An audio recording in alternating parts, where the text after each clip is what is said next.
Welcome everyone, and thank you all for coming to the Magna Carta mock trial. Today you will witness an event that never happened, but is 800 years overdue. We wanted to know if the barons who forced King John to seal Magna Carta in 1215 were in fact guilty of treason. King John and Walter de Grey, Archbishop of York, will present the case of the Crown, and Robert Fitzwalter, the leader of the barons, and William de Mowbray will present the case of their peers, the English barons. Chief Justice Hubert de Burgh and Judges Hugh de Neville and Matthew Fitzherbert will preside over what we will affectionately call the Court of Canterbury. We remember Magna Carta today as a foundational document for the idea of the rule of law. However, I ask you to keep an open mind. We have used a theatrical environment not to tell the story that never happened, but to explore historical events and closely examine the arguments of both sides. The purpose of this trial is the same as modern-day trials. It is to test and explore the merits of the arguments and see if they stand up to scrutiny. To that end, the themes explored in this trial are the result of painstaking research, and the law presented is from medieval legal principles and court procedures that existed when Magna Carta was sealed. We hope this trial will provide you with a different perspective and greater understanding of the historical events that led to the sealing of the Magna Carta. The performers have generously paid for their own costumes as part of their labour of love. And with that said, enjoy the trial. All welcome His Grace John, King of England, Lord of Ireland, Duke of Normandy, and Duke of Aquitaine.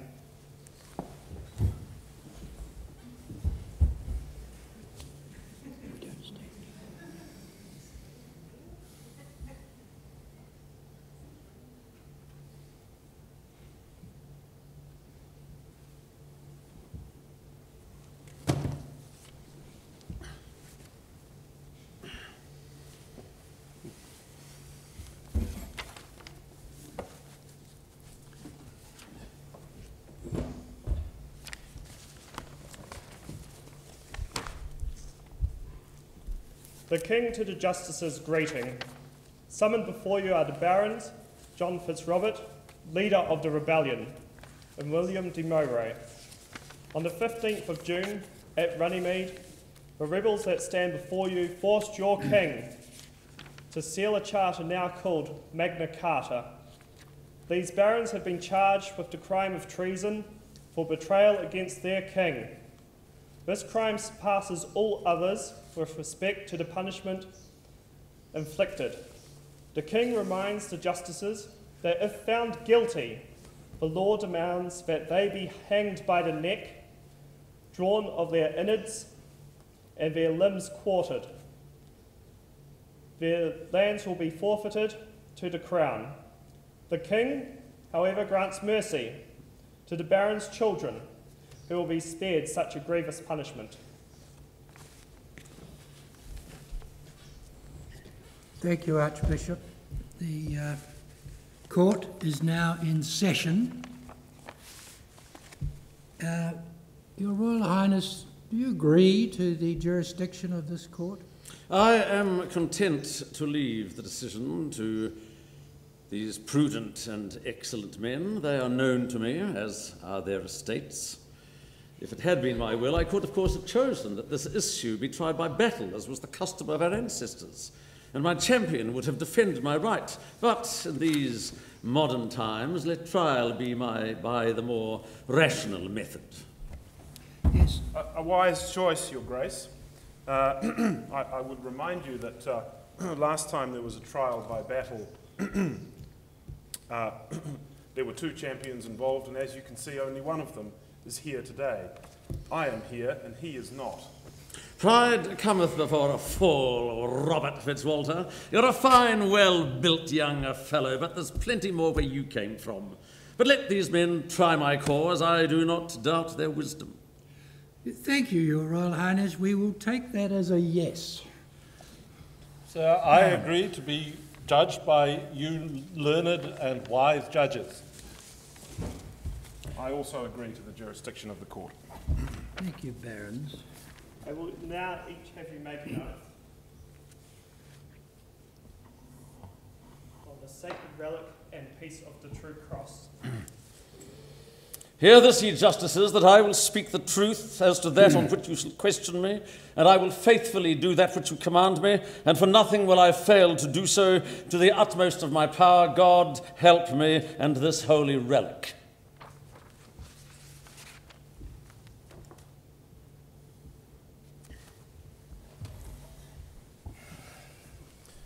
Hear this, ye justices, that I will speak the truth as to that on which you shall question me on the Lord King's behalf. And I will faithfully do that which you shall command me to do on the Lord King's behalf, and for nothing will I fail so to do. To the utmost of my power, so help me God, and this holy relic. Thank you, William. The oath that Robert Fitzwalter has here sworn, I will, for my part, keep. So help me God and this holy relic.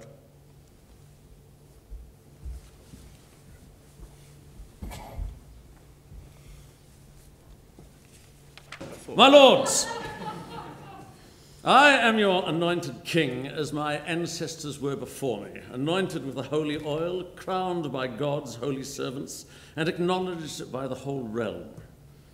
I am an imperfect vessel of the divine grace, I know, as are we all imperfect, but I have ruled as best I can, and I have no more intruded on the rights of my subjects than my ancestors have. Look at everything that I have been accused of doing, and you will find that from the great conqueror down, there have been precedents for everything that I have done. God has given me great power, for as the law book of Glanville says, echoing the law of great Rome, it is the law that what pleases the prince has the force of law. What pleases the prince? Yes, I owe a duty to God and my barons in justice, but I must be free to be the judge of what the kingdom requires. I am the fountain of justice. I am its source, not anyone else. Almighty God alone may measure my acts. This is undoubtedly the law. And if no one may try me, the fountain of justice, in my own court, then how much less may anyone presume to rebel against me? We live in hard times, my lords. Enemies assail us on every side. The King of France, the King of Scotland, our Anglo-Saxon subjects, false claimants to the throne, and these troublesome, ambitious, seditious elements among you who would return us to the days of Stephen and Matilda. Have you so soon forgotten that time when God and his angels slept? You are quarrelsome ruffians, most of you, out for what you can get, and disguising it by lying appeals to the rule of law. Law, there is no law without a strong king, and the times called for a strong king. Yet these traitorous dogs, who have done homage to me and sworn fealty, and have become my men for the lands and tenements that they hold of me, these would fasten an innovation upon me, yes, utterly new things. They do not just claim their supposed ancient rights with this charter. No, they would take the crown from my sacred head and deliver it to a committee of 25 of them, to whom I am to be answerable. What kingdom can be governed in that way?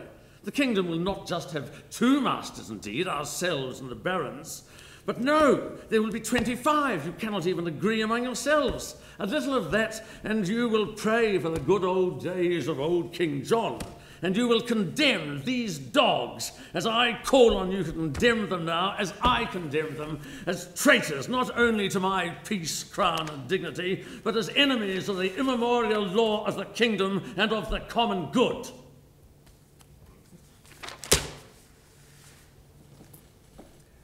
I remind you, Robert Fitzwalter, leader of the rebellion, and William de Mowbray, that you both swore homage to the Lord King. I remind you now of the homage ceremony in which you all swore loyalty to the crown. You all said, and I quote, "I become your man with respect to the lands which I hold of you, and I will bear your fealty in life and limb and earthly honour, and I will bear your fealty against all men." Each of you had fallen to your knees in front of the Lord King, and he accepted you as his man with a kiss upon the lips.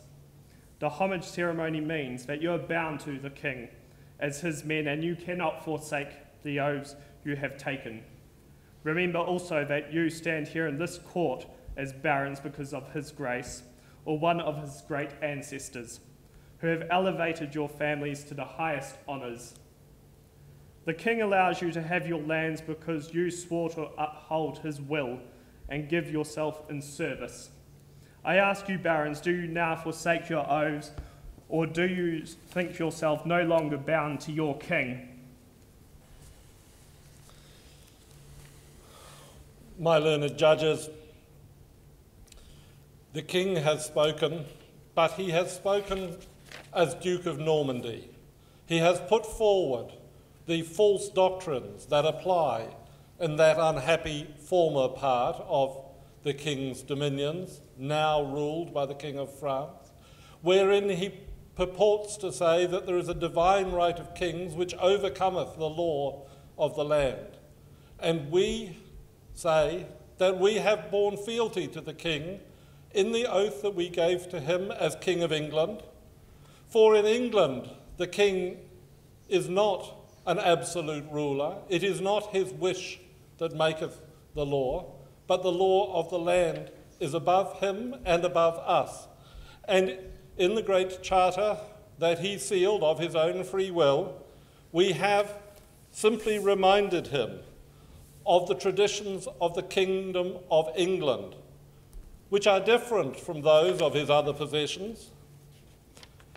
If we go back to his predecessor, King Ethelred, who clearly agreed that he could impose taxation only after the barons and the nobles of the land had been consulted, we find that this was the law of England, and the king's illustrious ancestor, William, sometimes called the Bastard, but properly called the Conqueror, did conquer England and incorporate it as his kingdom, but as a kingdom which contained the same laws.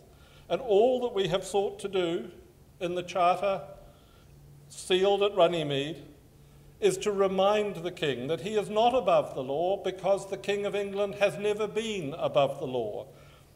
We say nothing in the charter about how the king may rule his other possessions, Aquitaine, the islands in the Channel, Ireland, of which he was made lord by his father.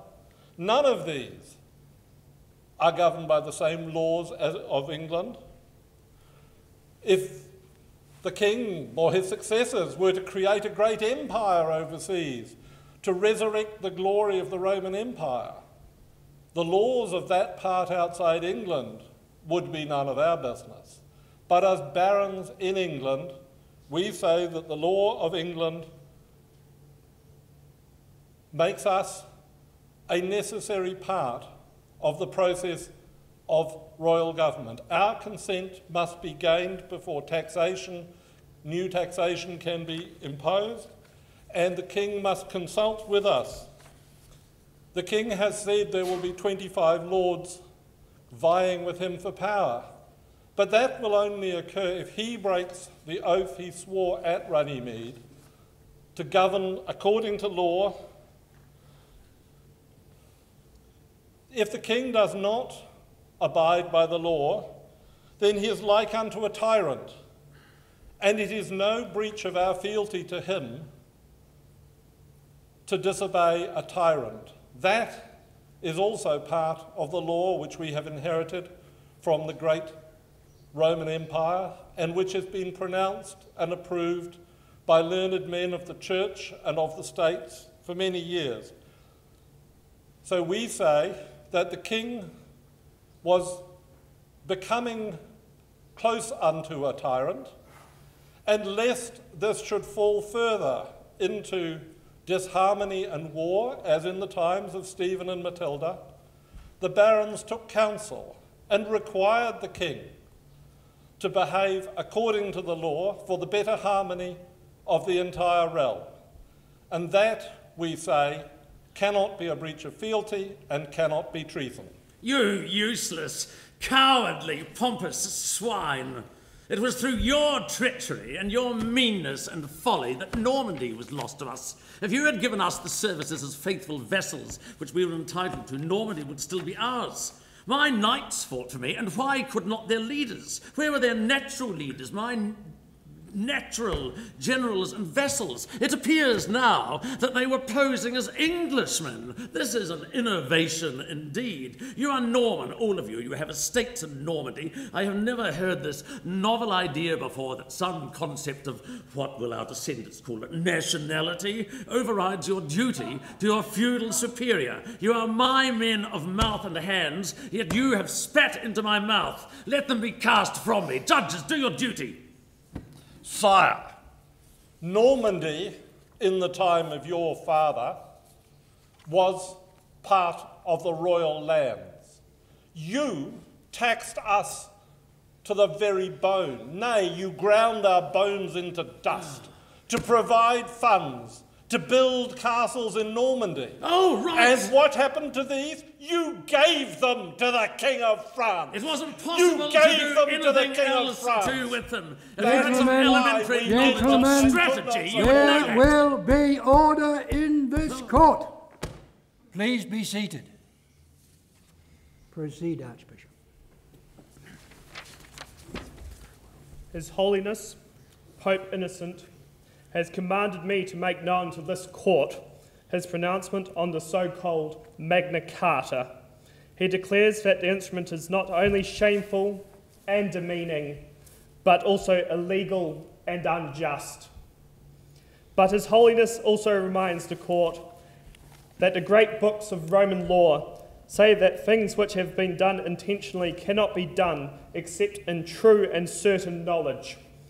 John did not seal Magna Carta with true and certain knowledge, because the barons coerced him to sign it. His Holiness therefore has decreed that he refuses to overlook such shameless presumption as this charter, which dishonors the apostolic see, injures the king's right, shames the English nation, and endangers the crusade. And on behalf of Almighty God, Father, Son, and the Holy Ghost, and by the authority of St. Peter and Paul his apostles, he utterly rejects and condemns this settlement under threat of excommunication. We order that the king should not dare to observe, and the barons and their associates should not insist on being observed. The charter with all its undertakings and guaranteed, we declare to be null and void of all validity forever. I have erred, I declare, but I have acknowledged my wrongdoing, and I am a loyal son of God's holy church and our holy father, the Pope, who has acknowledged my just rights as king even before this charter was extorted from me, and now solemnly declares its nullity.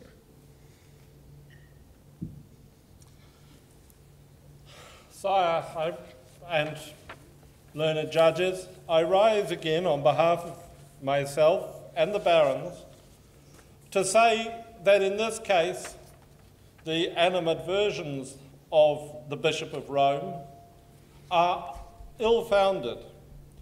The first clause of the Great Charter, which the King sealed of his own free will at Runnymede, says that the English Church shall be free and shall have its rights undiminished and its liberties unimpaired. To support the Church can be no dishonour to the King, nor indeed to the Bishop of Rome. The Charter of Liberties of your great ancestor merely ensured that the Church would have the ancient rights and liberties it has always possessed. And this is what the barons sought to ensure. I would refer to the great book of canon law, the Concordantia Discordantium Canonum, which states the ecclesiastical customs add to and do not detract from the law of the Church. So the law of the Church, and this is the law of the Church of England, governs the Church within this realm. This is the law, and that is what was enshrined in that first chapter of the Great Charter. How can this be objectionable? And how can you, sire, as king, say to us that we must bow to the authority of that Pope who but 4 years ago placed you under an interdict and indeed placed the whole kingdom under an interdict? For 4 long years, England suffered under an interdict imposed by the Bishop of Rome. Marriages could not lawfully take place. Children born could not be baptized or christened. Those dying could not be shriven and went to purgatory, their sins unabsolved. And all because the Bishop of Rome did not like your Grace's policies and wished you to change them. My own father lies in unhallowed ground because he could not be buried according to the rules of the church because of the interdict. And every day I pray for him in his time in purgatory. So the Bishop of Rome did but a few years ago counsel the barons that they had no reason to be loyal to their king. How then can we now say that that has authority in this kingdom when he is saying the reverse? And indeed, now the Pope wishes to threaten us with another interdict for the contrary reason of that 4 years ago. When doing this, the Pope is not acting as head of the church, he is acting as a prince among princes. Well, that is a matter you will have to take up with the Holy Father himself. And as I recall, the great interdict never absolved you from your allegiance. I do not say it did, sire. What I do say is that we were abiding by our fealty by attempting to protect the Church of England from the unlawful and unnatural interference by a pope who is more interested in playing games of power. We might even call them games of thrones. This is outrageous. Stop. Justices, William de Mowbray has made his last insult against His Holiness. I therefore excommunicate him under anathema, and he is to be removed from this court immediately and put into custody. Archbishop, we have no jurisdiction over the church in this court. It is entirely a matter for you to impose an excommunication. You have done that. You must now send him to your own resources of custody to hold him. I ask that you appoint the sheriff to remove this, or I will do it myself. You must appoint your own servants to carry out your own sentence.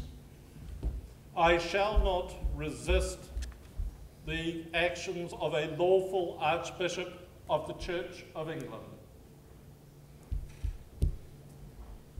Let that dog depart on his mission. He shall not escape judgment. My lords, these dogs are traitors to their solemn oaths and homage. They have made war upon me in my own realm. They have forced me at the point of a sword to renounce my lawful rights. There is no doubt of this, and no possible excuse. To betray one's lord is the worst of all crimes. It was the crime of Judas, who betrayed our blessed Saviour himself. In Alfred's day, if we are to go back to Anglo-Saxon precedents, as these dogs would have it, in Alfred's day it was also the worst of all crimes. No punishment is too great for them. Hanging is too good for them. Let them perish in torments, to which hellfire will seem a relief. When you barons forced King John to seal Magna Carta, you did cause him a great injury. It is a view of his grace and the common law that when you do your lord an injury, you have dissolved your personal relationship with him. In doing so, you can no longer be called the king's men. If this court finds you guilty of treason, you have broken your solemn vows, and as such your lands will return to the king. You are the worst of them, Robert. You are the worst of them. First, you spoke falsehoods against the king, accusing him of heinous crimes against your family. Second, you conspired with your fellow barons to assassinate his grace when you rebelled against your king and you sought to disinherit him of his ancestral lands. Justices, I condemn the barons actively sought to resist the fealty they owed to the king. when they openly rebelled against him, the law states those bound by homage must preserve peace in their realm. Each one of these barons, one now absent, sought to injure England further when the realm already suffered so much.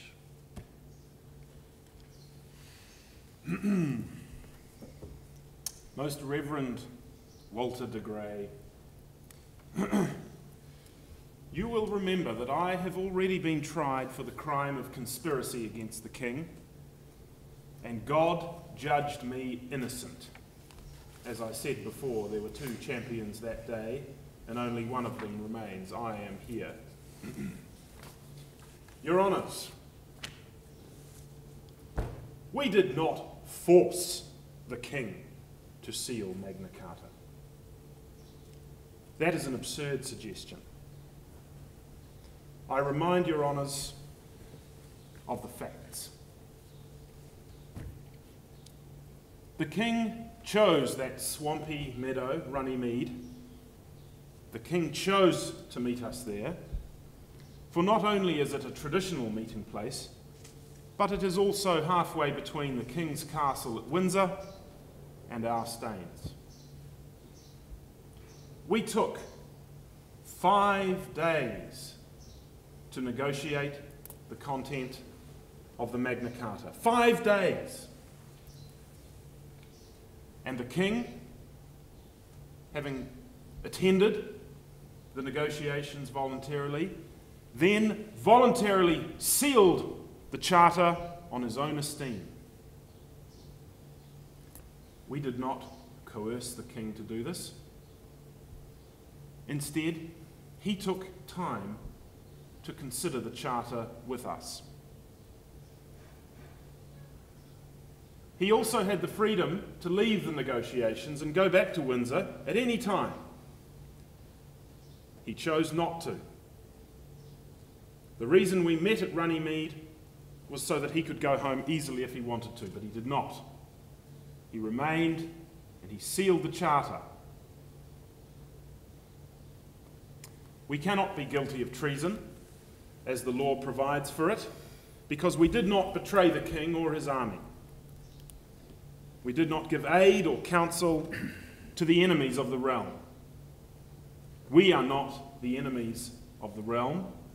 We are its protectors. At Runnymede, we merely asked that the king abide by the law, and he agreed, as I've said, voluntarily to do so. A disagreement between the king and his barons is not a ground to find those barons guilty of treason, a mere disagreement. If it were otherwise, then the law of treason would become an absurdity. And anything that His Grace happened to disagree with would be grounds for the hanging, drawing and quartering of men. The law of treason cannot be allowed to fall into such a state.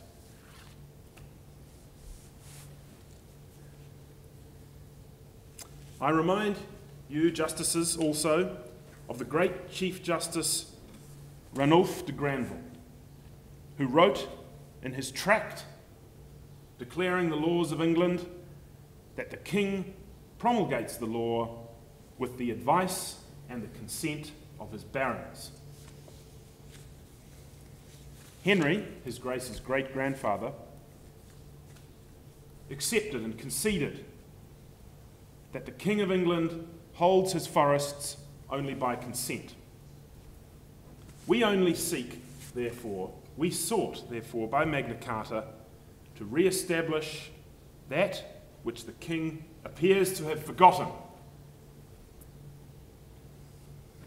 That is, that he has a council of 25 barons who advise him and guide him on all matters. And I also remind him that according to its terms, if the king violates the Magna Carta, then the barons may seize all his lands, his castles, and all his possessions within those castles to make remedy.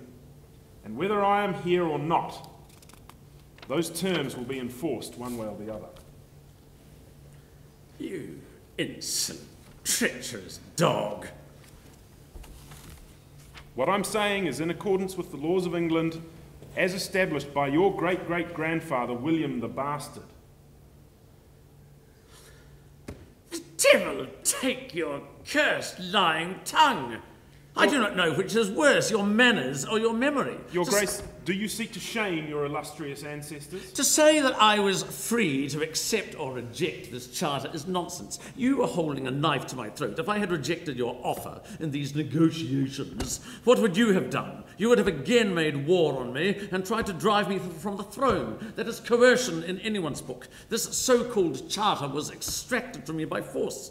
You say that you didn't betray me or my army. You rose in rebellion against me. You levied war against me in my own realm. Runnymede was an armed camp. If this is not betrayal, if this is not treason, what is? You quote Glanville at me. I have already quoted Glanville and Justinian to you. What pleases the prince has the force of law. Glanville never said that it was only the law made with the agreement of the barons that was law in England. That was certainly law that I make with your consent, but I can also make law and I can rule without your consent. You are guilty of anachronism here, if not a downright unscholarly lie.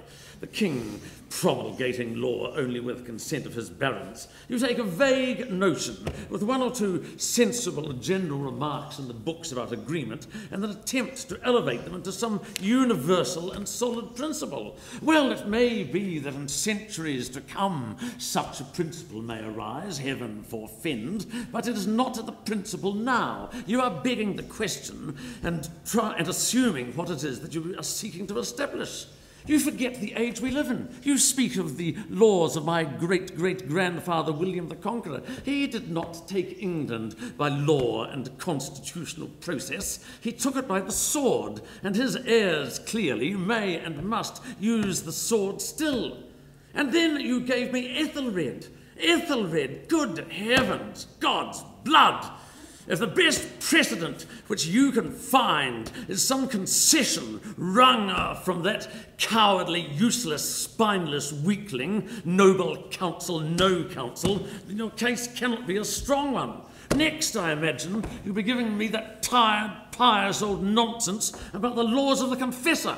This is so much hypocritical rhetoric. They died with Harold on the field of Senlac. Things change, my lords. There is a new regime now. I will believe that these dogs want to go back to the laws of the confessor when they decide that they want to restore their own estates here to the heirs of the Anglo-Saxon lords who held them from under the confessor. The Anglo-Saxon lords from whom your and my Norman ancestors stole them against the confessor's laws. Go back to Normandy and be penniless knights there, and then we may believe in your sincerity. Oh, you cannot go back to Normandy because that has been lost, thanks to your meanness and laziness. You are English now, a strange transformation. You are little better than brigands, and this charter of liberties of yours is nothing but a charter of privileges for your own class. It is an attempted coup d'etat. This for the barons, that for the barons, the other thing for the barons, and in future you barons are even to be tried only by your friends, because they doubtless will understand. And then you announce with a brazen face that you seek to re-establish what I have forgotten, that a council of 25 barons advise me on all matters, and that if I refuse, you may seize all my lands, castles, and possessions to make remedy. And you say this is in accord with the laws of the Conqueror? What weird witch's potion are you on?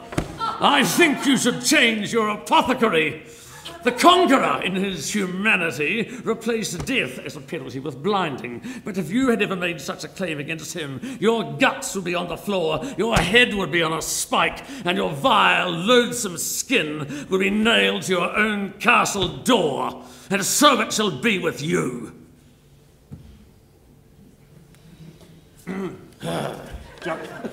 Justices, the only substantial point he makes is that he may have been coerced into sealing Magna Carta, and he uses as justification for that point the fact that a war may have continued if he did not seal the charter.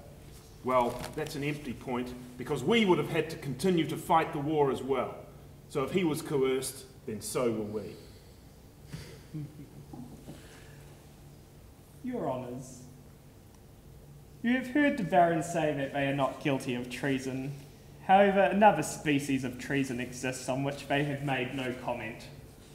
The law states forgery is a crime that, I quote, touches the crown of the Lord King as where one is accused and convicted of forging the King's seal, authenticating charts and writs with it, of drawing charters and writs and attaching false seals to them. This is another element of the despicable crime of treason. I do not say the seal on Magna Carta is false. The King did lay his seal upon the Charter. However, I do contend that in one sense that this seal is a forgery. I remind the court that His Holiness has found that John did not act on his free will at that fateful day at Runnymede. I argue that because the King did not lay his seal under his free will, and that seal is in fact a forgery committed by them. Furthermore, they are now guilty of, if they are not guilty of the first form, then they are also guilty of the second form, and I put this now to the court. Well, Your Honours, I've already answered this point to some extent, and as I've said, it is a convoluted and baseless argument. We did not force the King to meet us, to negotiate, and to seal the Magna Carta at Runnymede. Your Honours, the Magna Carta is an agreement, more or less like any other. And when any party enters an agreement, of course he or she does so because there are other consequences that may seem worse at the time. Entering agreements of this kind is always the result of a compromise, and we have compromised just as much as the King has. To suggest that he is somehow acting without free will is absurd. And in any event, the King cannot be guilty of forging his own seals. What a ridiculous concept that is. And His Holiness Walter de Grey has already accepted that it was the King, in fact, who sealed the Charter. So if the King cannot forge his own seals, a fortiori, the King's barons cannot be so guilty, when it was the King whose seal was placed upon the Charter. I remind your Archbishop that we renewed our vows of loyalty and fealty to our King. His Grace then accepted those vows at Runnymede. Having accepted our vows of fealty, how could it possibly be the case that we forged the King's seal on the Charter? No. He had freely accepted us as his men, and he then acted of his own free will. What we had earlier renounced when the King broke the law, we gave back freely to him when he came back to the law. And it is not for this court to have its judgment muddied by what the law of a foreign country might have to say on the matter. My lords, the guilt of these villains is so patent that it requires no long speeches from me to establish it further. So why have you made these so many men, this afternoon? Dog, you will pay for that. I shall whip you like the cur you are. These men have been in arms against me and have extracted this charter from me at the point of the sword. It is completely untrue that a king must act in all things with the consent of his barons. What is the point of a king then? When these rebels appeal to the law, they are merely appealing to some laws that do not yet exist. It may be that such laws may exist in future. The judgment that you make must deal with the law as it is now, however, not the law as it is going to be. And that law is, as Glanville says, and as Justinian says, that what is pleasing to the prince has the force of law. Perhaps writers in later ages may alter that if, heaven forfend, this principle become established. You must ignore any speculation about what later writers may think. You are not here as legislators. Leave such arrogant judicial activism to later centuries. For you to acquit these dogs on the basis that you would like that to be the law would show a judicial tyranny equal to any tyranny that I am accused of. Moreover, look at the Charter itself. It is not, as they claim, just a charter of ancient liberties restored. It is a charter of baronial privilege, and more than that, of baronial usurpation of the ancient and undoubted rights of our crown. We must comply with the instructions of a comitia of 25 of these rebels and their friends, and if we do not, our castles, lands, and possessions are to be seized until we do. This is no ancient liberty. This is not the law of the Confessor or the Conqueror or Ethelred, and this reveals the motive of these brutal schemers. They sound mild and reasonable now. Oh, just give us our rights. But they want the usual things. They want power and land and the privileges for themselves which they resent in me.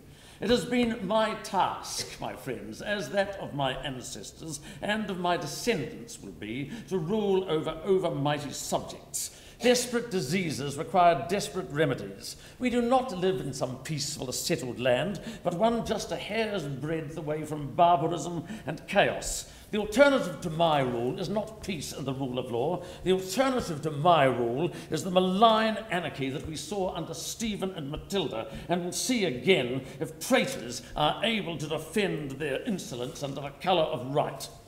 They accuse me of tyranny.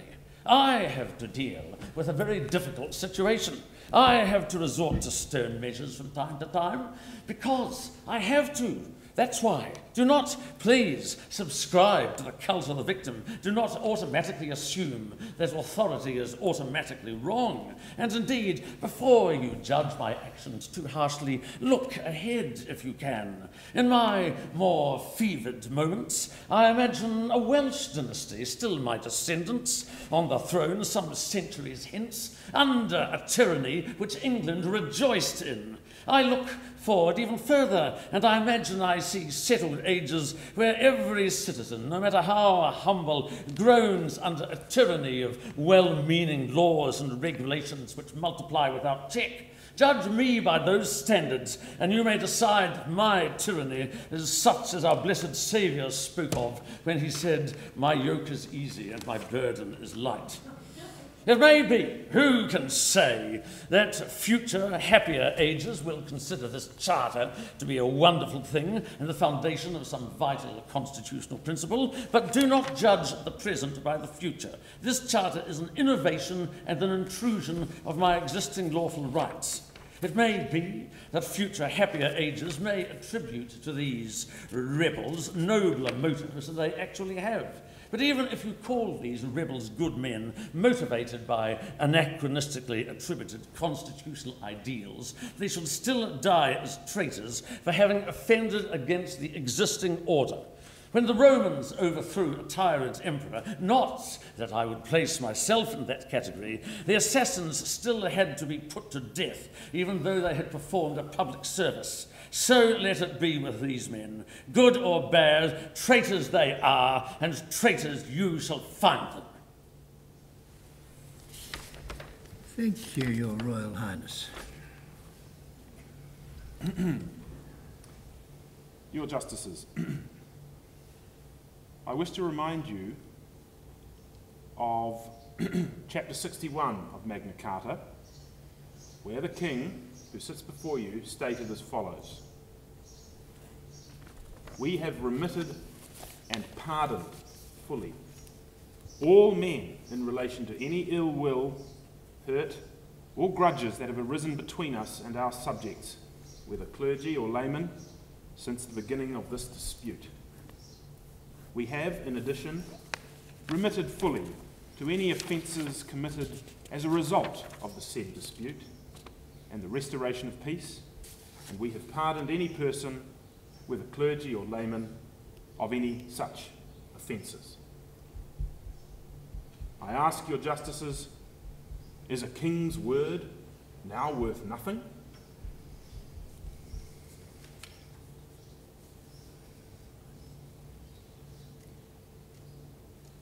we say that the king rules England, but he only does so with the consent of his great council of barons.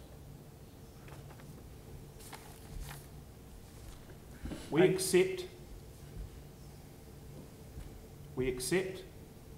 the independence of this court, and in our submission, by submitting to the jurisdiction of the court, both we, the barons, and His Grace the King, have placed it in your hands, justices, to rule upon the law of England. It matters not what may have been the law in the past. You are now in the position to declare that even if it wasn't the case before, then henceforth the king only rules with the consent and the agreement of his council of barons. That is the proper process of the law. We say that as a result of Magna Carta, the only proper course is for a judgment consistent with that position. And I would therefore conclude by urging you, justices, to hold, in accordance with that principle, that we are not guilty of lese majesty, and nor are we guilty of forging the king's seals. And therefore, the charge of treason cannot succeed against us. Thank you. Now, do you want to retire, or do you ready to? I'm going to call upon Justice Diggleman first to place Magna Carta in its legal and social context at the time, and then I will call upon my other brother judge to express his views on what ought to be the outcome of this very, very grave prosecution and the allegations it contains. And then I will express my views as to whether or not the charges against the barons have been made out to an acceptable standard. Justice. Thank you, Your Honour. I find this entire matter very distasteful, I must say. It seems to me that the matter before us is one of a rich, powerful gentleman arguing with another bunch of rich, powerful gentlemen to my left over here, while the poor peasants out there in the fields are neglected. What say have they had on the whole business? None whatsoever, and this is most unfortunate in my view. However, I think what I would like to point to, and my learned colleagues will point to other factors at play here, but there are three issues that I think are worth raising. The first is the nature of kingship. The second is the mutuality of the implicit contract between both sides. And the third is the question of precedent, which His Royal Highness has raised in a manner that I find somewhat disconcerting, I have to say. And I say that with the full knowledge that I'm putting my neck on the line by doing so, but if you will forgive me, Your Royal Highness. First of all, kingship. There are some members of the schools, particularly in Paris and other places on the continent, who have been discussing the nature of kingship in our current times recently. And I think we need to make the distinction here between the individual who inhabits the office at the current time, His Royal Highness over here, and the concept of kingship more broadly. And one might therefore ask, if an individual is seen to have acted in ways that are not consistent with the principles of kingship, not acting in a way that would make him seem to be the anointed Lord's representative on earth at any one time, should he then be deemed fit to continue to hold the office? And I think this is something we should consider. If it is deemed that this individual, King John, is no longer fit to be considered king, this does not mean that the barons are rebelling against the idea of kingship as such. Their argument is with one individual, not with the concept of kingship. So that's something I think we need to take into account. I would also say that I find it rather amusing that His Royal Highness considered that his legitimacy is based only on the point of a sword, by the fact that his great-great-grandfather, William of Normandy, won, of course, the famous battle in 1066. I would argue, in fact, that there was much more to it than that. That Duke William of Normandy claimed that this battle, which he did indeed win, was merely fulfilling his right to be considered the legitimate heir to England on the basis of his kinship to Edward the Confessor, second cousin once removed, if I remember correctly. There were, of course, other legitimate possible contenders. The whole affair was very muddy, but I did find it quite surprising that His Royal Highness did not claim his own legitimacy to rule on the basis of dynastic inheritance. This was quite surprising. Now, I think we should also point to the fact that His Royal Highness claimed that it was the barons who were to blame for the loss of Normandy in the year 1204. Others would certainly hold a different view. Whichever way we look at the blame that can be apportioned there, I do think it's important to point out, as indeed His Royal Highness did, that some barons now are in the impossible situation of having lands on both sides of the Channel. And this brings me on to my next point, that of mutuality. One of the parts of the implicit contract between the barons and the king is that each side has certain rights and benefits to this relationship, but also certain obligations. One of the obligations that the barons have to perform is that they promise their fealty, their loyalty, and their homage. They make themselves the man, quite literally, of His Royal Highness the King over here.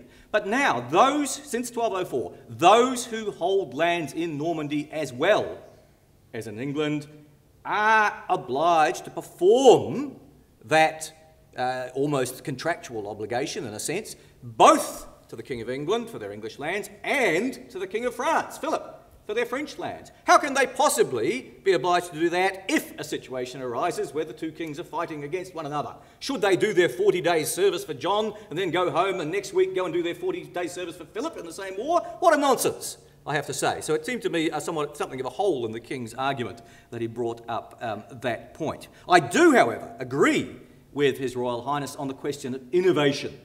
I do think that I have some concerns about that clause late in Magna Carta, which suggests that there should be a council of 25 barons that will almost hold the king to account and to check his actions, to act as a sort of guard against what he's doing. This, to me, seems very innovative and is going beyond that element of mutuality to which I've referred. So that brings me on to my third point, and that is precedent. How should this mutual relationship between the king and his barons be considered on the basis of what history tells us? Now, I've been consulting one of the ancient scrolls in the archives here in the courts, which I happen to have in front of me thanks to the ancient scroll by the name of Android, and it tells me that there was a very famous precedent for Magna Carta itself, which came about in the year 1100. I think it might have been mentioned that His Royal Highness's great-grandfather, Henry I, issued a very similar document on his own coronation when he came to the throne back in the year 1100.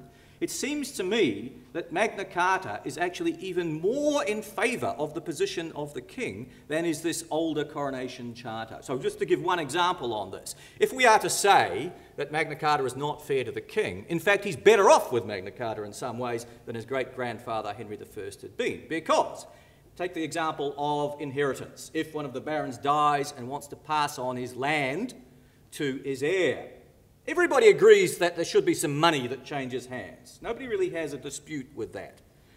What the barons have been complaining about, as they made clear, is that John has been extorting too much money and that he has therefore been giving up his side of the mutual bargain. He's been acting in an unfair way. Now, they have been, out of the goodness of their hearts, prepared to pay money to pass on their lands to their heirs. And those numbers are set out. I won't read them out now, but those numbers are set out in Magna Carta in the first few clauses. So the barons are prepared to pay for that right. They recognise that the king has a right to earn some money from this mutual relationship. If, however, we go back to that document of 1100, Henry I had said, "I will charge no fee to my barons to marry off their daughters or to pass on their lands to their heir when they die. I will charge no fee at all." He let them do it for free. So it seems to me that King John is in a better position than his ancestors had been. And even though it appears in some respects, as with the Council of 25, that Magna Carta is constricting the rights of the king, I would say that in other ways he's better off.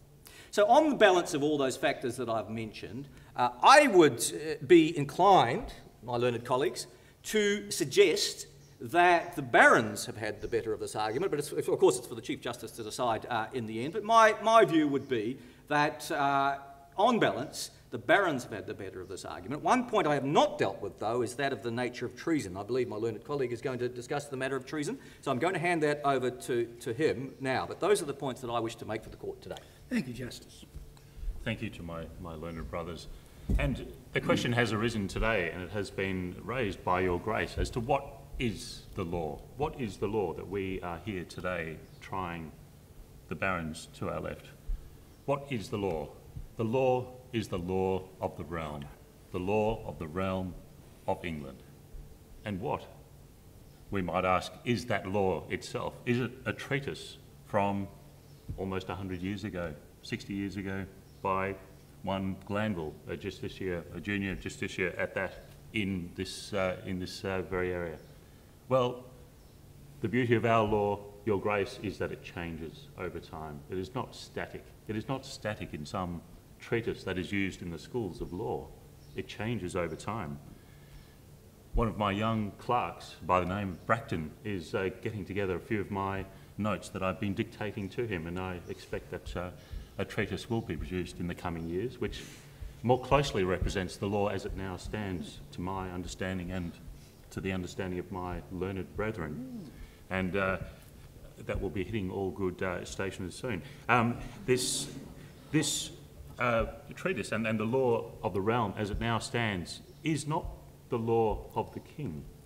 It is the law of the territory of the king, the realm of the king, which includes not just the king, but those who inhabit the realm. It is a law of the people. It is a law of the realm of England, as we understand it. So what does this law, as it currently is, and the law, as I said, is a changing thing with the cases that come before us and that we decide upon and that we change day by day to match the changing circumstances of the world as it changes. It sets out the law of treason, or the law of lèse majesté, in its classical sense. In the learned laws, it's known as the crimen of lèse majestatis, a crime of harm against the authority of the rulers. And with that, essentially has this as its elements. It is something done against the person of the king himself, a crime which surpasses all others with respect to the punishment inflicted. And it takes any of three forms.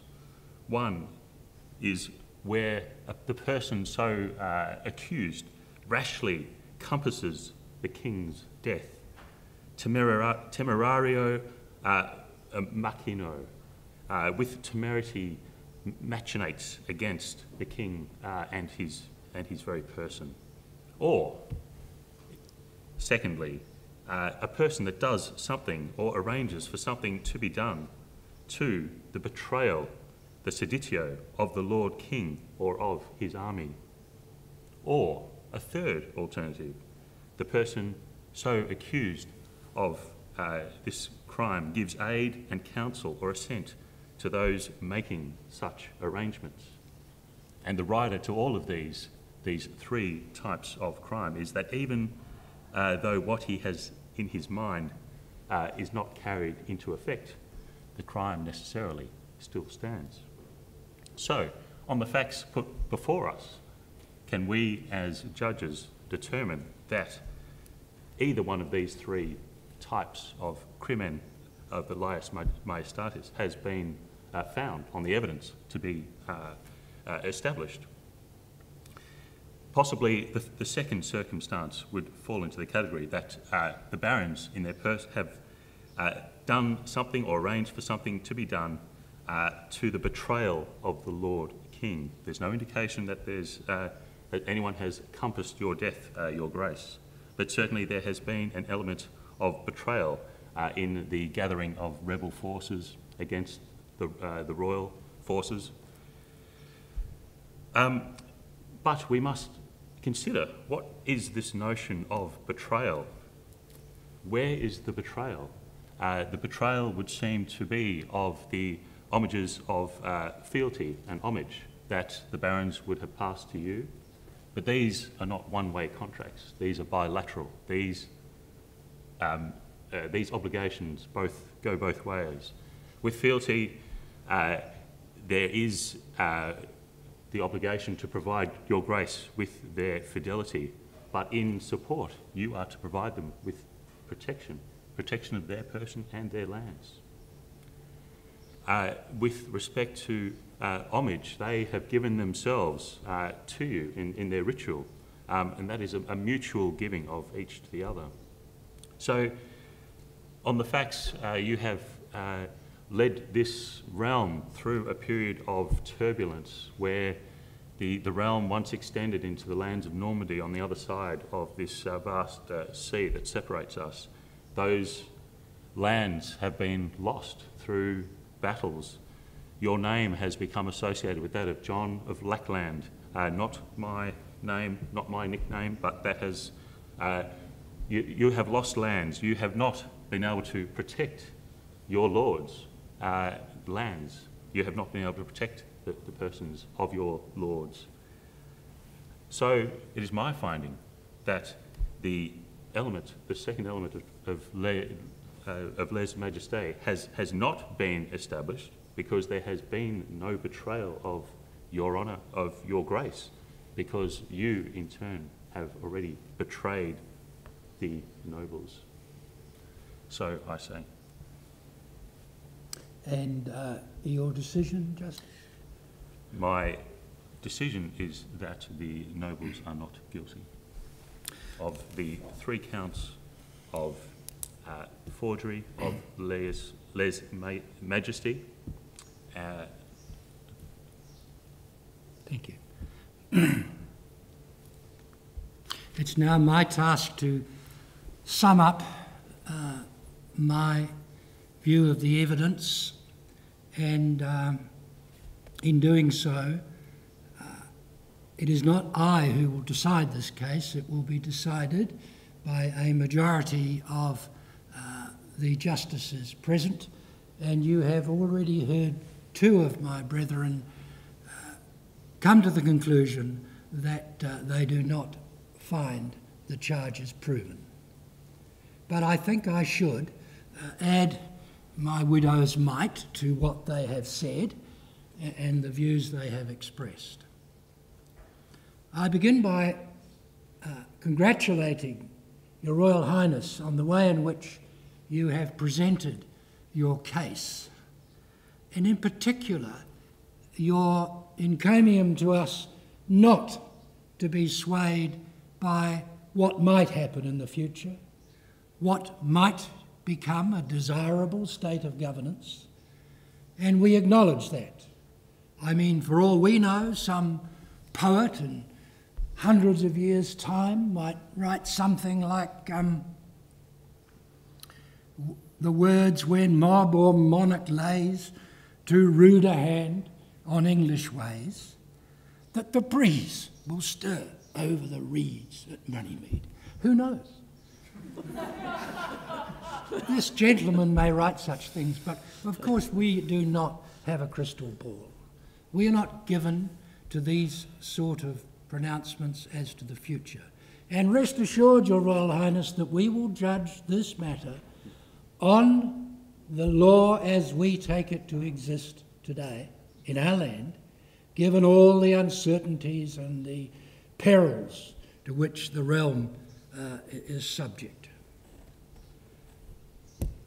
Having said that, we also acknowledge that there is a great deal to be said for a strong monarch, someone who will stand for the people, who will preserve their interests, and who will protect them from the incursions of others. And history, even to this date, is replete with such incursions and the need for strong monarchs. I mean, although, be it said, Your Royal Highness, that if Harold had not been so engaged at Stamford Bridge, and had to rush south, your great-grandfather may never have become the king of this realm. But again, we do not indulge in speculation. My task is then merely as a humble, mere lawyer to endorse the sentiments or otherwise of the views that have been expressed by my brothers. And in doing so, first I deal with the question of fraud. Sitting in this place over the years, one comes across a large number of tendentious claims. I've yet to see anything more tendentious than the Archbishop's reliance on fraud. If that's the best that the prosecution can do as the second limb of this prosecution, then the Lord help them in their future endeavours. His Grace affixed his seal. Nobody stole into his chambers in the night and secreted away his seal to place it on this document. That might well be fraud. And heaven knows we see enough of it even in these troubled times. I think perhaps, to be fair to the learned Archbishop, that he was really meaning to advance a case of undue duress. Well, as far as I understand the law as it resides at the moment in this land, I'm not aware of any tracts or any learned documents by which we might be guided giving rise to a plea of undue duress. I think that may well be something that we will have to wait several hundred years for his successors to say something about in what may well become a court of equity or conscience. But of course we don't have such a thing here. We don't really even have the writs which might run in later times. All we have is the crudest of mechanisms to judge these difficult issues. And finally, in trying to do just that, let's be clear that we need to be satisfied to a very high degree that these barons have committed treason against their monarch. I couldn't go as far as to say beyond reasonable doubt, because I don't know whether anybody's written about that either yet, but no doubt that's something that will become sort of topical in later years. But we must be pretty sure that they've done what His Grace says that they have done. And in approaching the matter in that way, I might say, before passing on to finally deal with the matter, I find it distasteful and disturbing that His Grace the Archbishop should rely upon the ukase of some bishop who lives in some foreign country, which looks a bit like a boot on the globe, and try and persuade us that we should somehow find these worthy barons guilty of treason because of something this man has said in a foreign country who has no authority over this court. He may well have authority over the conscience of the bishop, but this court will not be swayed by any such encomiums cast down from such an office as the Church of Rome. Well then, let's deal with the matter finally. I would be the first to admit, Your Grace, that this charter has many defects. In fact, viewing it cynically, one may regard it as no more than a trade-off between a sovereign who is struggling to hold his position and barons who are seeking to assert theirs. And I think there's a good deal to be said for that argument.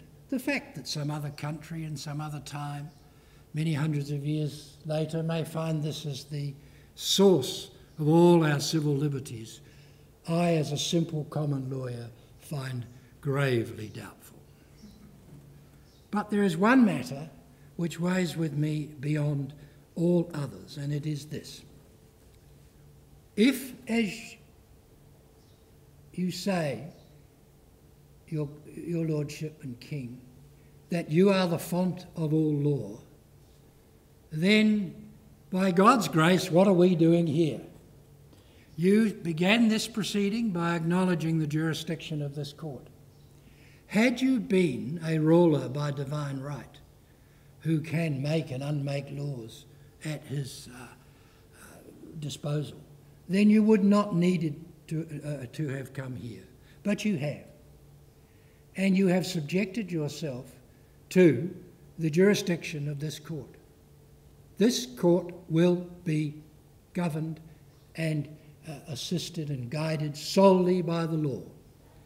I agree with my learned colleagues that there is no evidence that we could properly act upon, that treason in the sense that it is understood today in our land has been committed by the barons. I've already decided and held that the allegation of fraud is a nonsense and does not take the prosecution any further. Therefore, as a simple lawyer, and shorn of all the social and political complexities of Your Grace's reign, I am satisfied that this charge has not been proved to the sufficiently high standard, and we discharge the barons accordingly. And finally, I would say this: to have excommunicated a litigant in the face of this court is the ultimate contempt, and we will not have it. And should that baron, who will be released forthwith, should he bring proceedings against Your Grace for contempt, he will meet a very ready audience. The defendants are discharged. We will now retire.